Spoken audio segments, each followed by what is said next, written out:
Whether you have 5 subscribers, 5,000, or 500,000, if you don't have YouTube ads set up to start collecting and generating remarketing lists for you, you're missing out on a huge traffic and revenue potential. Hey, I'm Jason, faith-based entrepreneur and marketing geek. Timestamps below, along with some other helpful links and resources, including a link to our YouTube Ads Playbook that walks you through our process for figuring out the best targeting options and a simple 90-second script to make sure that when you do create video ads in the future, you not only get attention, but you actually get clicks and action on your site.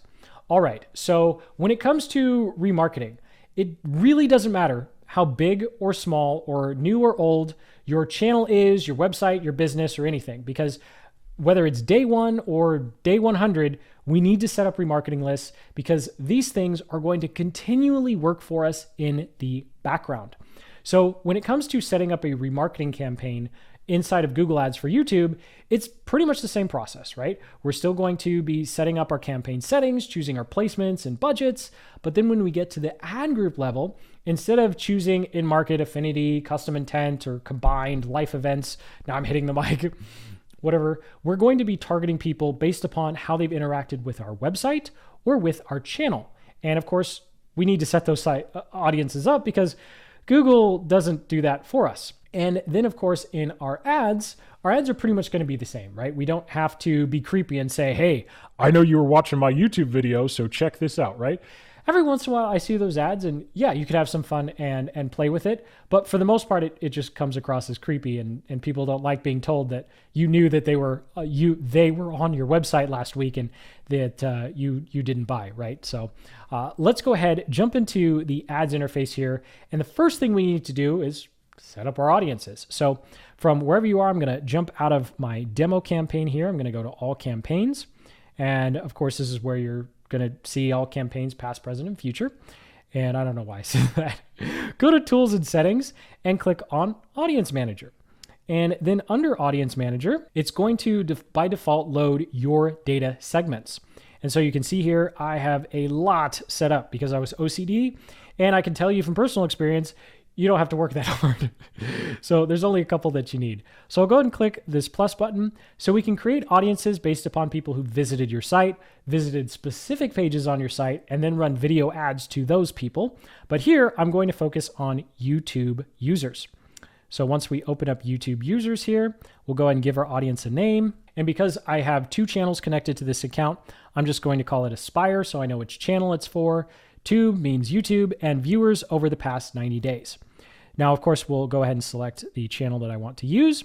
And then you'll see here we have a bunch of actions. So we can target people based upon viewing any video on our channel, certain collections of videos or videos as ads, subscribed, visited a channel page, all of these. So here's just a quick list of the remarketing audiences I recommend you set up because unless you're getting millions of views, making little groups of like 5 or 6 videos and saying, I want to target people who just watch these videos.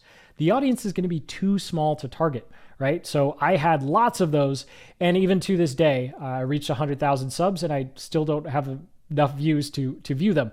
Not to say that you're going to have the same growing pains that I did or continue to have with this channel, but it is something to note that you don't need to go super detailed with certain videos or like this collection and that collection because the audience is just going to be too small for Google to serve because to a certain extent, they don't want you having an audience of 100 people, right? Because they don't want you to be able to figure out who you're targeting with your ads. All right. So I'm going to say viewed any video over the past 90 days. And of course, you could do 7, 15, 30, 60, 90, and then the maximum is 540. So if I wanted to just say viewers, I would just say, do it like this and say lifetime, right?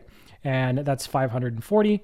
You can go ahead and populate the previous 30 days. So YouTube and Google does have this data.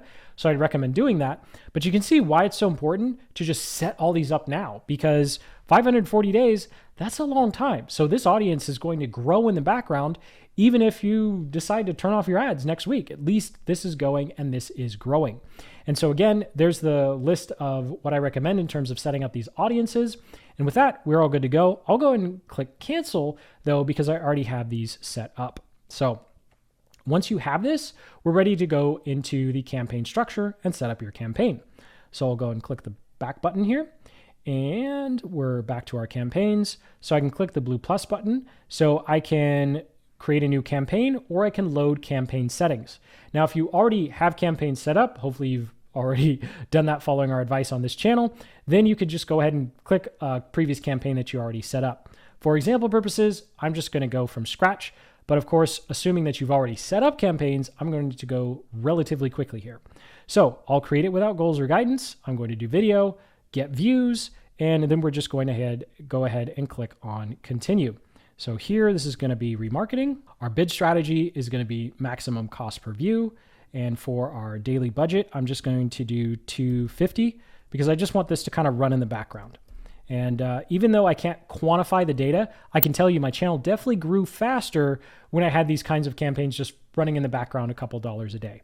So for editing, I'm just going to go ahead and make this start on the coming Thursday. You can tell the date. I always record these so far in advance. And then I'll actually let this run for a month. Normally I do 2 weeks, but since this is a remarketing campaign, I'll let it run for a month. Networks, uncheck video partners. For the locations, when you're setting up other campaigns, you want to be detailed with your locations, but here, just use the country that you want. You're not going to get enough data to analyze the segments of your location. So I'm going to say United States, English, and then under additional settings, I'm going to come to devices and uncheck TVs because I do not want to show up on TV screens. And then I will leave everything else alone. And then we can go ahead and click and come into creating our ad group. So this is going to be Aspire YouTube viewers over 90 days. And you're going to leave all of the demographic information alone. And we're going to come down to audience segments, and we'll click on browse, and then you can see your data segments here. So when I click on that, we have website visitors, and then we have YouTube users. And you can see here that I went way overboard with that. But let's go ahead and find our audience here. So we have Aspire Tube viewer over 90 days. So we have a audience size of about 150K. We'll just split it down the middle there. And then that's all we want to do in this ad group. So then we'd create an ad group for these other options. And spoiler alert, when it comes to which ad groups are actually going to work, the longer the duration, the more views that ad group is going to get. So for example, if I do 7 days, that's maybe 25K people. I'm not going to get that many impressions versus doing 90 days, that's 100K audience size. I have a pretty decent chance of catching those people, but I'd still make an ad group for each one just to see how it goes. So then of course we can skip down here, and of course we could go ahead and create our video ad as well. So I'll drop in my video ad URL. I'm going to choose to do skippable in-stream and fill this out. And just like that, our ad is good to go. I'll say /Google Ads, right? And so now this video is only going to show up to people who've watched any video on my channel. Now, of course, I don't know if they watched a Google Ads tutorial, a YouTube Ads tutorial, or something about consulting, right? So it's pretty untargeted in that regard, but at least I know I'm targeting people who maybe enjoyed 1 or 2 videos. So I'm not a complete stranger when I show up and start talking about trying to help them grow their business. So then we can go ahead and set our maximum CPV. Since I'm targeting a smaller audience, you're going to pay more for these views. So if anything, I'm actually going to go to 30 cents because I really want to show up to just these people. And then I can go ahead and click on create campaign. So in one fell swoop, we've set up our campaign settings. We've created our first ad group, which is viewers of anything on our channel over 90 days. And then we went into the copycraft and went ahead and just dropped in our ad. This could be the exact same ad you'd use on a cold audience too. It doesn't have to be creepy. Like, I know you're watching my channel right now. Like, nobody wants to hear that, especially in some niches, right? And then I set the bid to 30 cents because it's just going to cost more to target these people. And I'll go ahead and click on create. And just like that, I have a campaign that's all set and good to go. And then all I would do is I click the plus button again, and I would create another ad group for the other time frames as well. And I'd of course use the exact same ad and just see which one works the best. And of course, I'll go back to all of our campaigns here. So hopefully you've got your remarketing campaign set up. And then of course you have your main YouTube ads campaign set up that's targeting cold audiences. And all that's left is to wait for the data to come in so we can actually start optimizing. So thank you so much for watching. Sincerely hope you got some value out of this video. Most importantly, you're more confident with remarketing. And at the very least, you know you should go set up your remarketing audiences right now, even if you don't have anything to promote, or you're not quite sure if you're even going to run ads in the future, because it doesn't hurt. And it's always awesome to already have an audience of people that you can target that most likely already know you because of your content or visiting your site. So make sure you check out that link in the description to that YouTube Ads Playbook. Will help you come up with what to say in your ads to actually get your remarketing list to take action, as well as some ideas on how to optimize your campaigns once that data comes in. So hit that like button, subscribe for more marketing guides just like this one, and until the next, keep building the business you love.